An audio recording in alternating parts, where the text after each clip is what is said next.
The Boston skyline blazed with the hues of sunset, painting the city in shades of orange and pink.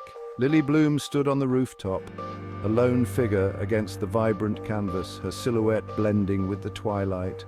Her eyes, reflecting the city lights, held a hint of sadness, a flicker of past pain that she couldn't quite shake off. She had come to Boston to escape that pain, to build a new life from the fragments of her old one. The city, with its bustling streets and hidden corners, became her sanctuary, a place where she could lose herself and find herself all at once.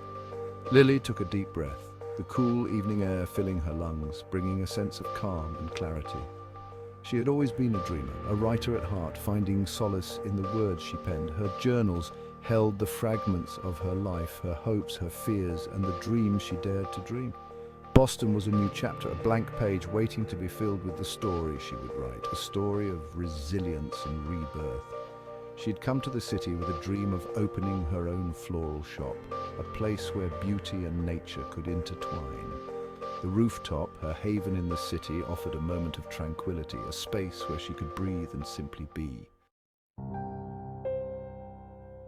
The scene shifted abruptly, the vibrant Boston skyline dissolving into the faded wallpaper of Lily's childhood home. A young Lily, her eyes wide with fear, peeked through a cracked door. The muffled sounds of her parents' argument, the crash of breaking glass, sent shivers down her spine. Her father, a man she both loved and feared, loomed over her mother, his voice laced with anger. Lily's mother, her face bruised, her spirit broken, tried to shield her daughter from the storm raging around them. "Go to your room, Lily," she whispered, her voice trembling. "It's going to be all right." But Lily knew it wasn't all right. She had witnessed this scene countless times before, the cycle of love and violence, of promises broken and hearts shattered. The memories of her childhood, a tapestry woven with love and fear, continued to haunt Lily. Years later, Lily poured her heart and soul into her floral shop, a dream she had nurtured since childhood. Lily blooms, the sign above the door, proclaimed, a testament to her dreams and her resilience, a beacon of hope and beauty in the bustling city. The shop, with its pastel-colored walls and the intoxicating aroma of fresh flowers, was her sanctuary, a place where she could lose herself in the art of floral arrangement. One rainy afternoon, as the city streets glistened with raindrops, a chance encounter changed everything. Dr. Ryle Kincaid, a neurosurgeon with a charming smile and piercing blue eyes, walked into her shop, bringing with him an air of confidence and warmth. He was looking for the perfect bouquet for his sister, and Lily, with her innate understanding of flowers and their hidden meanings, created a masterpiece that took his breath away, each flower carefully chosen to convey a special message.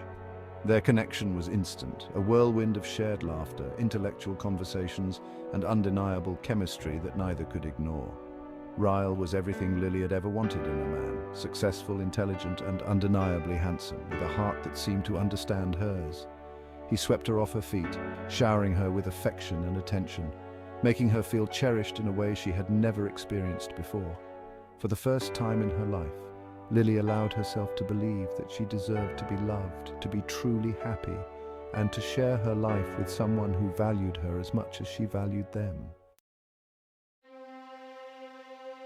The honeymoon phase of their relationship couldn't last forever. The initial days were filled with laughter, joy, and endless promises of a beautiful future together. As the initial excitement faded, cracks began to appear in their seemingly perfect facade. The little disagreements that were once brushed aside started to grow into significant issues. Ryle's possessive nature, initially flattering, slowly morphed into something darker. What once seemed like endearing protectiveness turned into suffocating control. He became controlling, demanding to know her every move, questioning her friendships, especially her relationship with her business partner and best friend, Alyssa. His constant need to monitor her actions became overwhelming. Lily, blinded by love and desperate to make the relationship work, initially dismissed his behavior as a sign of his love and protectiveness. She rationalized his actions, convincing herself that it was all out of concern. She convinced herself that he was just passionate, that his jealousy stemmed from the depth of his feelings for her. She often stood in front of the mirror, trying to reassure herself that everything was fine. But deep down, a seed of doubt had been planted, whispering warnings that she tried her best to ignore. The nagging feeling that something was terribly wrong grew stronger each day. One evening, during a heated argument about her decision to have dinner with Alyssa, Ryle's temper exploded. The argument escalated quickly, revealing the depth of his anger. He slammed his fist against the wall, his face contorted with rage, inches from Lily's. The intensity of his anger was terrifying, and she felt a chill run down her spine. The fear she had known as a child, the fear she had tried so hard to escape, came flooding back. Memories of past trauma resurfaced, leaving her feeling vulnerable and trapped.